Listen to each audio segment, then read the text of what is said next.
ചെന്നിട്ട് അവിടെയുള്ള കുട്ടികളുടെ എണ്ണം എടുക്കുന്നു. അപ്പോൾ കഴിഞ്ഞ അവർ കൊഴിഞ്ഞുപോക്ക് ഉണ്ടായിട്ടുണ്ടോ ഇല്ലയോ എന്ന് എങ്ങനെയാണ് നമ്മൾ അറിയുക? ഞങ്ങൾ എല്ലാ വർഷവും അധ്യാപകരുമായി ചർച്ച നടത്താറുണ്ട്.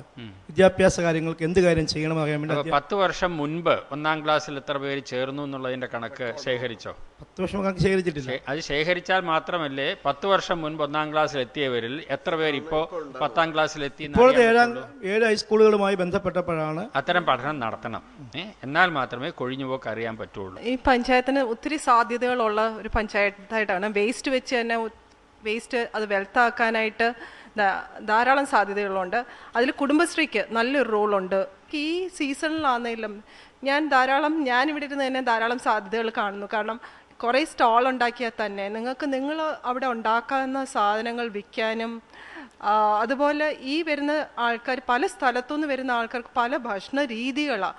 അത് നിങ്ങൾ മനസ്സിലാക്കി പഠിക്കുകയാണെങ്കിൽ ഭാവിയിൽ ചിലപ്പം നിങ്ങൾക്ക് ചെറിയ കച്ചവടങ്ങൾ ചെയ്യാനുള്ള സാധ്യതകൾ കാണുന്നുണ്ട്. പക്ഷെ അത് നിങ്ങൾ നന്നായി പഠിക്കേണ്ട ഒരു കാര്യമാണ്. അവരുടെ ആഹാര രീതികളും ആ സമയത്ത് കഴിക്കുന്നതും എല്ലാം. അതിന് നിങ്ങൾക്ക് ആ സീസണിൽ കുറേ സ്റ്റാൾസ് തുടങ്ങാൻ സാധിക്കുമെന്നുള്ളതാണ് എനിക്ക് തോന്നുന്നത്. അതുപോലെ നിങ്ങളുടെ സാധനങ്ങളാണെങ്കിൽ നിങ്ങൾ വീടുകളിൽ ഉണ്ടാക്കുന്ന കുടുംബശ്രീ യൂണിറ്റ്സിൽ ഉണ്ടാക്കുന്ന ധാരാളം പപ്പടം, ചിപ്സ്, അങ്ങനെ ധാരാളം സാധനങ്ങൾ ഉണ്ടാക്കുന്നുണ്ട്. അതൊക്കെയാണെങ്കിലും വിൽക്കാനും എല്ലാം ആ സമയത്ത് കുറേ സ്റ്റാളുകൾ ഉപയോഗിച്ച് ചെയ്തുകൂടെ എന്നുള്ളതാണ് എൻ്റെ ഒരു ചോദ്യം. അങ്ങനെയുള്ള പ്രവർത്തനങ്ങൾ വളരെ നല്ല രീതിയിൽ ഇവിടെ നടക്കുന്നുണ്ട്. പപ്പടം യൂണിറ്റ്, അതുപോലെ അല്ല ഈ സീസൺ കാലത്ത് ഇവരുടെ ഈ ശബരിമലയുമായിട്ട് ബന്ധപ്പെട്ട് ഇവരുടെ സഞ്ചി കെട്ടി നിറയ്ക്കാനുള്ള സഞ്ചികൾ അങ്ങനെ ഉണ്ടാക്കി ആ സമയങ്ങളിൽ അത് അവിടെ സ്റ്റാൾ വിതരണം ചെയ്യാറുണ്ട്. ശരക്കോല് നിർമ്മാണം ഒരു കുടിൽ വ്യവസായമായിട്ട് ഈ കുടുംബശ്രീ യൂണിറ്റുകളും അല്ലാതെയുള്ള വീട്ടമ്മമാരും ഒക്കെ കുട്ടികൾ ഉൾപ്പെടെയുള്ളവരെ ഈ കാലഘട്ടത്തിൽ നല്ല രീതിയിൽ വൈകിട്ടൊക്കെ ഇരുന്ന് ചെയ്യുകയും ഇത് വിപണനം നടത്തുകയും ചെയ്യുന്നുണ്ട്. ഒരു വർഷത്തേക്കുള്ള അവരുടെ ഭാവി നല്ല രീതിയിലാക്കുവാനുള്ള ഒരു അടിസ്ഥാനം ഇവർക്ക് ലഭിക്കുന്നുണ്ട് ഈ 3 മാസത്തെ ഈ സീസൺ കാലം കൊണ്ട്. അതുപോലെ കുടിവെള്ളത്തിൻ്റെ കാര്യത്തിൽ ഇവിടെ കാണിച്ചു, കുടിവെള്ളം ബുദ്ധിമുട്ടുള്ള സ്ഥലമാണെന്നും നിങ്ങൾ ഒത്തിരി കാര്യങ്ങൾ ചെയ്തിട്ടുണ്ടെന്നും. പക്ഷെ ഇതിനകത്ത് എഴുതിയിട്ടുണ്ട് ഇനിയും 2000 ചില്ലുവാനം ഭവനങ്ങൾക്ക് കുടിവെള്ളം കിട്ടിയിട്ടില്ല എന്ന് എഴുതിയേക്കുന്നത്. അത് ഇനിമേൽ സൗത്ത് വാട്ടർ സപ്ലൈ സ്കീം എന്ന് പറയുന്ന ഗവൺമെൻറ് ഇപ്പോൾ 60 കോടി രൂപയുടെ പദ്ധതി അംഗീകരിച്ചു. കാരണം മറ്റ് പല പ്രദേശങ്ങളിൽ വെള്ളത്തിന് വേണ്ടി സോഴ്സ് ഇല്ലായിരുന്നു. ഇപ്പോൾ ഞങ്ങൾ കൊടുത്തോട്ടം എന്ന് പറയുന്ന പ്രദേശം ഇനിമേൽ ടൗണുമായി ബന്ധപ്പെട്ട് ഏറ്റവും ഉയർന്ന പ്രദേശമാണ്. അവിടെ പല പദ്ധതികളും കൊണ്ടുനോക്കി പദ്ധതികളൊന്നും സോഴ്സ് ഇല്ല. അവസാനം ഞങ്ങൾ കണ്ടുപിടിച്ച പാറമട, ഈ പാറമടയിൽ പാഴായി പോകുന്ന മഴവെള്ളം സംഭരിക്കുന്ന ഒരു പദ്ധതിയാണ് ഇപ്പോൾ നടപ്പിലാക്കിക്കൊണ്ട്. പിന്നെ എനിക്ക് ഈ നിങ്ങൾ ഗതാഗതം ഇത്ര ആൾക്കാർ പോകുന്ന സ്ഥലത്ത് നിങ്ങൾ ഗതാഗത ഇതിന് ഒന്നും ചെയ്തിട്ടില്ല എന്ന് എഴുതിയേക്കുന്നത്. ഗതാഗത ട്രാഫിക്കിൻ്റെ അല്ല, ബോധവൽക്കരണ പരിപാടികളൊന്നും ചെയ്തിട്ടില്ല. Erumeli saint Thomas higher secondary സ്കൂളിൽ റോഡ് സേഫ്റ്റി ക്ലബ്ബുണ്ട്. ആ റോഡ് സേഫ്റ്റി ക്ലബ്ബ് അവരുടെ കുട്ടികളാണ് ശബരിമല സീസൺ കാലത്ത് ട്രാഫിക് പോലീസ് സഹായിക്കുന്നുണ്ട്. അതുകൂടാതെ ബോധവൽക്കരണം എല്ലാ സ്കൂളുകളിലും എല്ലാ പ്രദേശങ്ങളിലും കുടുംബശ്രീക്കും ഒക്കെ തന്നെ നിരന്തരമായി ബോധവൽക്കരണം നടത്താറുണ്ട്. നമ്മുടെ കക്കൂസുകളുടെ സങ്കല്പത്തിൽ ഈ സേഫ് സാനിറ്റേഷൻ എന്നുള്ളത്, അതായത് മിക്കവാറും ഈ പ്രൈവസിയുടെ ആംഗിളിൽ നിന്നാണ് നമ്മുടെ കക്കൂസുകളുടെ ഒരു വിഭാവന ചെയ്തേക്കുന്നത്. മുകളിലൊരു സ്ട്രക്ചർ ഉണ്ടായിരിക്കുക, അവിടെ ആരും കാണാതെ ഈ പ്രവൃത്തി നടത്താൻ കഴിയുക. മണ്ണിന് താഴെ വെള്ളത്തോടൊപ്പം പോകുന്ന ഈ മാലിന്യം, മനുഷ്യമലം വളരെ വേഗത്തിൽ അടുത്ത ജല ആശയങ്ങളിലേക്ക് പോകും. അപ്പോൾ ഇതിനെന്താണ് ഈ കക്കൂസുകളുടെ ഇപ്പം 2000, 4000, 3000 കക്കൂസുകളുടെ കണക്ക് പറയുന്നു. ഈ ഭൂമിക്ക് താഴെ ഇത് പോകുന്നത് സേഫ് ആണോ? അതെന്തെങ്കിലും ട്രീറ്റ്മെൻറ്റ് സംവിധാനങ്ങളാണോ പോകുന്നത്? ഫ്ലഷ് ടോയ്ലറ്റുകൾ എന്നുള്ള നിലയിൽ സെപ്റ്റിക് ടാങ്കുകളാണോ? എന്താണ് അതിൻ്റെ ക്രമീകരണം? ആദ്യം മാഡം പറഞ്ഞതുപോലെ തന്നെ സെപ്റ്റ് ടാങ്കുകളായിരുന്നില്ല. അത് എരുമേലി തോട്ടിലോട്ട് ഒഴുകിപ്പോകുന്ന സാഹചര്യം ഉണ്ടായിരുന്നു. അത് കഴിഞ്ഞ 2 വർഷമായി നിരന്തരമായി ഗവൺമെൻറ് ശ്രദ്ധപ്പെടുത്തിയത് കൊണ്ടാണ് കളക്ടർ മന്ത്രിയുടെ മീറ്റിങ്ങിൽ സർക്കാർ ഏരിയ ഞങ്ങൾ പറഞ്ഞു അവസാനം എരുമേലി തോടിൻ്റെ വെള്ളം നിങ്ങൾ പരിശോധന നടത്തണമെന്ന് പറഞ്ഞു. അവസാനം പരിശോധന നടത്തിയപ്പോഴും ബാക്ടീരിയ കൂടുതൽ കണ്ടുപിടിച്ചത് കൊണ്ടാണ് ഈ കഴിഞ്ഞ വർഷം ശബരിമല സീസണിൽ എരുമേലി ട്രീറ്റ്മെന്റ് പ്ലാന്റ് സ്ഥാപിക്കാൻ അവസരം നടത്തി. സ്ഥാപിച്ചിട്ടുണ്ടോ? എരുമേലി പഞ്ചായത്ത് പ്രത്യേകിച്ച് ശുചിത്വത്തിലാണ് കൂടുതൽ ഇമ്പോർട്ടൻസ് കൊടുക്കുന്നതെന്ന് മനസ്സിലായി. ഈ ശബരിമല തീർത്ഥാടകർ വരുന്ന സമയത്തും അല്ലാതെ ഉള്ള സമയത്ത്, സാധാരണ ഉള്ള സമയത്തും പഞ്ചായത്തിൻ്റെ വരുമാനത്തെക്കുറിച്ച് ആലോചിച്ചിട്ടുണ്ട്. എങ്ങനെയാണ് അത് എല്ലാ ഏറ്റക്കുറിച്ചിലുകൾ എങ്ങനെയാണ് ആ സമയത്ത്? തീർത്ഥാടകരെ കൊണ്ട് പഞ്ചായത്തിന് വരുമാനം ഉണ്ടോന്നാണ് ചോദ്യം. പഞ്ചായത്ത് വരുമാനമില്ല, നഷ്ടമാണ്. ചെലവഴിക്കുകയാണ്. പഞ്ചായത്തിൻ്റെ വരുമാനം എന്ന് പറയുന്നത് സീസൺ കാലത്ത് ഈ താൽക്കാലിക കടകൾക്ക് ലൈസൻസ് കൊടുക്കുന്ന ഒരു 75,000 രൂപയും 1,00,000 രൂപയ്ക്ക് ഇടയ്ക്കുള്ള തുകയേ ഉള്ളൂ. പിന്നെ ഞങ്ങൾക്ക് ഈ പ്ലാൻ ഫണ്ട് 2 കോടി രൂപ കിട്ടുന്നതെന്ന് പറയുന്നത് SC/ST വിഭാഗങ്ങളുടെ കൂടുതലുള്ളതുകൊണ്ടാണ് ഈ ഫണ്ട് കൂടുതൽ കിട്ടുന്നത്. തനത് ഓൺ ഫണ്ട് വളരെ കുറവാണ്. ഞങ്ങളുടെ പിടിയിൽ നിൽക്കുന്നതല്ല ഈ എരുമേലിയെ സംബന്ധിച്ചിടത്തോളം ഈ ഇത്ര ബൃഹത്തായ കാര്യങ്ങൾ ചെയ്യുക എന്നുള്ളതാണ് സത്യം. എരുമേലിക്ക് ഒരുപാട് സാധ്യതകളുള്ള പഞ്ചായത്ത്, ഒരുപാട് സാധ്യതകൾ ശബരിമലയുടെ പശ്ചാത്തലത്തിൽ. ആ സാധ്യതകൾ ഉപയോഗിച്ചുകൊണ്ട് പഞ്ചായത്ത് ഭയങ്കരമായിട്ട് വികസിപ്പിക്കാൻ പറ്റും. ഇപ്പം മാർക്ക് ചോദിക്കുക അല്ലേ കണ്ണമാഷി? എൻ്റെ മാർക്ക് 15-ൽ 11. 15-ൽ 11. 10-7. 10-7. 10-7. പഞ്ചായത്തിന് കിട്ടിയിരിക്കുന്ന മാർക്ക് 60-ൽ 43. എരുമേലി പഞ്ചായത്തിനെ നിങ്ങൾക്കും സപ്പോർട്ട് ചെയ്യാം. സപ്പോർട്ട് ചെയ്യാൻ SMS അയക്കുക. SMS അയക്കേണ്ട format GKE space EMLI space 10-ൽ നിങ്ങൾ നൽകുന്ന മാർക്ക്. SMS അയക്കേണ്ട നമ്പർ 537252. ഗ്രീൻ കേരള എക്സ്പ്രസിൽ ഇനിയൊരു ഇടവേളയാണ്. ഇടവേളയ്ക്ക് ശേഷം എത്തുന്നു കടക്കരപ്പള്ളി ഗ്രാമപഞ്ചായത്ത്. വേണ്ട നമുക്കിനി രോഗങ്ങൾ വ്യാധികൾ, വേണ്ട വേണ്ടേ നമുക്കി കൊതുകിന്റെ താണ്ഡവം. വീടും പരിസരവും വൃത്തിയാക്കൂ, കൊതുകിന്റെ താവളങ്ങൾ നശിപ്പിക്കൂ, മാരക രോഗങ്ങളോട് വിട പറയൂ, വീണ്ടും ഒരു ദുരന്തമൊഴിവാക്കൂ. നാടിനെ നമ്മുടെ വീടായി കരുതണം, വൃത്തിയായി ഭംഗിയായി സൂക്ഷിക്കണം. രോഗം പരത്താത്ത മണ്ണിന്റെ മാറിലെ ആരോഗ്യമോടെ ജനങ്ങൾ വാഴൂ. എന്റെ കേരളം മാലിന്യമുക്തം.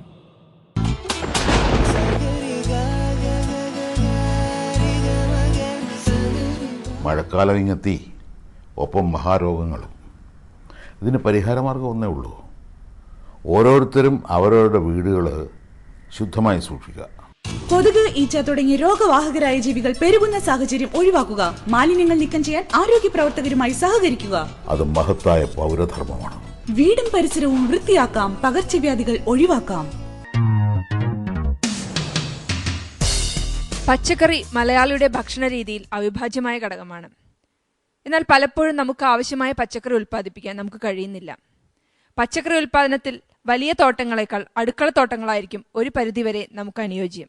പച്ചക്കറി ഉൽപ്പാദനത്തിൽ സ്വയം പര്യാപ്തമാവാൻ വിവിധ പദ്ധതികളാണ് പഞ്ചായത്തുകൾ ആവിഷ്കരിക്കുന്നത്. നമുക്ക് സ്വാഗതം ചെയ്യാം കടക്കരപ്പള്ളി ഗ്രാമപഞ്ചായത്തിനെ വേദിയിലേക്ക്.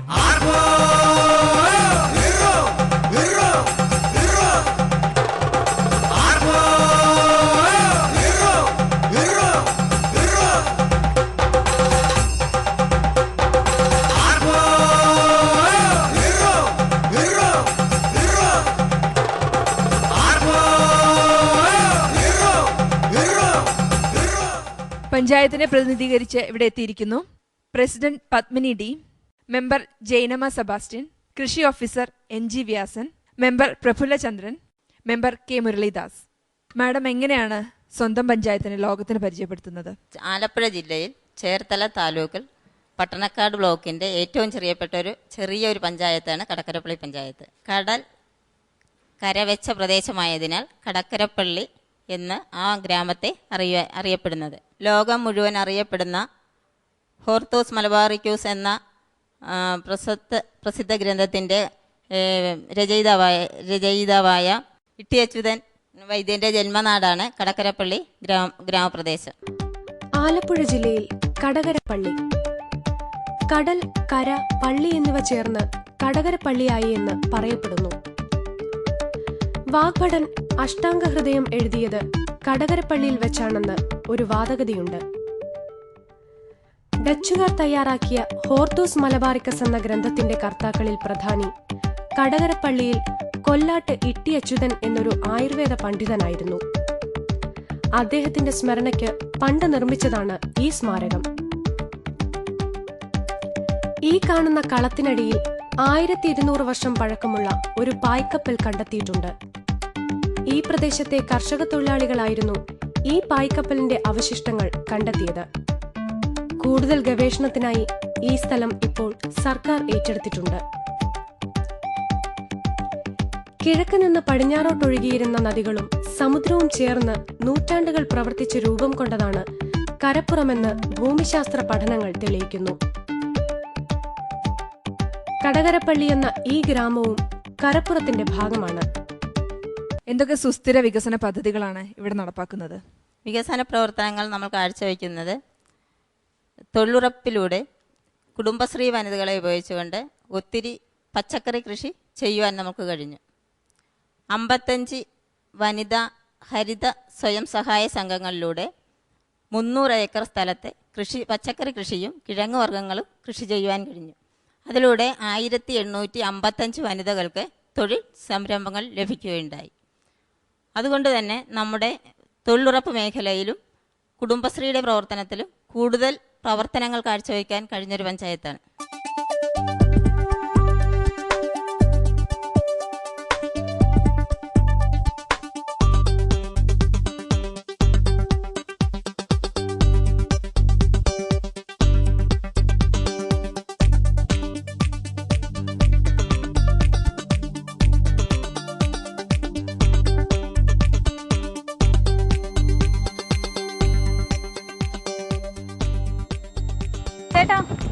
ചേട്ടന്റെ പേരെന്താ? രാജേന്ദ്രൻ. എങ്ങനെ പോണു പച്ചക്കറി കച്ചവടമൊക്കെ? എങ്ങനെ ഈ ഇതിന്റെയൊക്കെ പച്ചക്കറികളുടെയൊക്കെ വില? നാടനാണ്. എവിടുന്ന ചേട്ടൻ പച്ചക്കറി ഒക്കെ എടുക്കുന്നത്? ചേർത്തല. ഇങ്ങനെ കേരളത്തിന്റെ വിവിധ ഭാഗങ്ങളിൽ നിന്ന് വരുന്ന പച്ചക്കറികളാണോ ഇതൊക്കെ? അത് തമിഴ്നാട്, ആന്ധ്ര, കർണാടക, നല്ല ഫ്രഷ് പച്ചക്കറി. എന്തായാലും രാജേന്ദ്രൻ ചേട്ടന് ഇനി ഒരു വർഷം കൂടി കഴിഞ്ഞാൽ ചേർത്തലയിൽ നിന്നും അതുപോലെ മറ്റു സ്ഥലങ്ങളിൽ നിന്നും പച്ചക്കറി എടുക്കേണ്ടി വരില്ല. കാരണം കടകരപ്പള്ളി ഗ്രാമപഞ്ചായത്ത് സ്വയം ഒരു സമ്പൂർണ്ണ ജൈവ പച്ചക്കറി കൃഷി ഗ്രാമമായിട്ട് പ്രഖ്യാപിച്ചു കഴിഞ്ഞു. 2009 ഈ പഞ്ചായത്തിലെ 6ാം വാർഡിൽ 12.5 ഏക്കർ സ്ഥലത്തായി ചെയ്യാൻ ഉദ്ദേശിച്ചിരുന്ന ജൈവ പച്ചക്കറി കൃഷി പദ്ധതിയാണ് ഇപ്പോൾ 12.5 ഏക്കർ മാറിയിട്ട് 35 ഏക്കർ സ്ഥലത്തായി വ്യാപിച്ചിരിക്കുന്നത്. എന്നാൽ ഈ പച്ചക്കറി കൃഷിയുടെ വിജയവും വ്യാപ്തിയും 6ാം വാർഡിൽ മാത്രം ഒതുങ്ങിയെന്നില്ല. 13 വാർഡുകളിലായി 300 ഏക്കർ സ്ഥലത്താണ് ഇപ്പോൾ ജൈവ പച്ചക്കറി കൃഷി നടത്തി വരുന്നത്. ജൈവ പച്ചക്കറി ഗ്രാമം എന്നതാണ് കടകരപ്പള്ളി സ്വയം പഞ്ചായത്തിന് നൽകിയിരിക്കുന്ന പേര്. ഒരു പരീക്ഷണാർത്ഥം 12 ഏക്കറിൽ തുടങ്ങിയ പച്ചക്കറി കൃഷി ഞൊടിയിട കൊണ്ടാണ് 300 ഏക്കറിലേക്ക് വ്യാപിച്ചത്.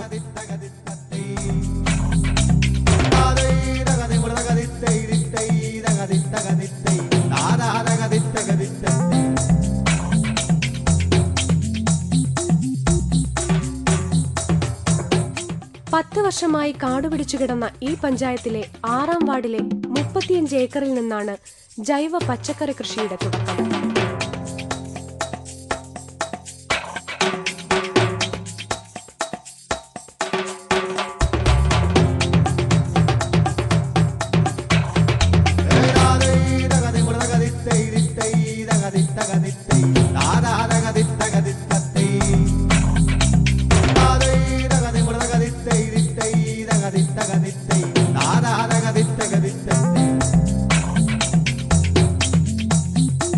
ഇവിടെ കൃഷി ആരംഭിച്ചിട്ട് 6 മാസത്തോളാകുന്നു. ഇതിൻ്റെ തുടക്കമെന്ന് വെച്ചാൽ കാട് വെട്ടിത്തെളിക്കൽ, തൊഴിലുറപ്പ് പദ്ധതി പ്രകാരം കാട് വെട്ടിത്തെളിക്കൽ, അത് കഴിഞ്ഞിട്ടാണ് കൃഷിയിലേക്ക് തുടങ്ങിയത്. ഇത് ഒരു ചെറിയ വഴി മാത്രം, ആൾക്കാർക്ക് സഞ്ചരിക്കാനുള്ള വഴി മാത്രം ഉള്ളായിരുന്നു ഈ സ്ഥലങ്ങൾ.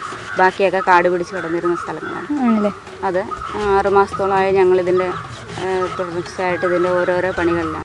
30-40 മീറ്റർ ഇടവിട്ട് ഇവിടെ കുളങ്ങൾ കാണാമെന്നതാണ് ഈ ഭൂപ്രദേശത്തിന്റെ പ്രത്യേകത. ഈ സാധ്യതയെ പരമാവധി ഉപയോഗിച്ചാണ് പച്ചക്കറി കൃഷി നടത്തിപ്പോരുന്നത്. ഈ കുളങ്ങളിൽ നിന്നുള്ള ചെളിയാണ് ഇവർ പച്ചക്കറി കൃഷിക്കുള്ള വളമായി ഉപയോഗിക്കുന്നത്. ഒരു വീട്ടിൽ നിന്ന് അടുത്ത വീട്ടിലേക്ക് പോകും പോലെയാണ് ഇവിടെ ഒരു പച്ചക്കറി തോട്ടത്തിൽ നിന്ന് മറ്റൊന്നിലേക്കുള്ള ദൂരം.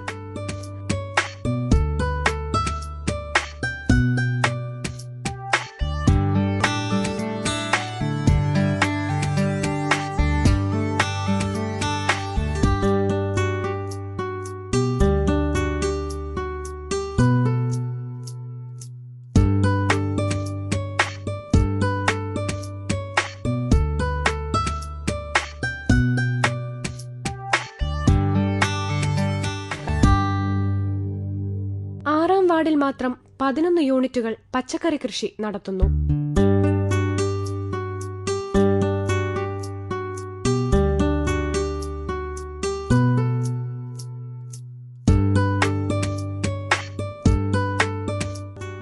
ഏക്കറിലായി 150ഓളം സംഘങ്ങളാണ് ഇപ്പോൾ കൃഷി ചെയ്യുന്നത്. 4 പേർ അടങ്ങുന്ന സംഘങ്ങൾ മുതൽ 11 പേർ വരെയുള്ള സംഘങ്ങൾ ഇവിടെ കൃഷിയിൽ ഏർപ്പെട്ടിരിക്കുന്നു. ഏതൊരു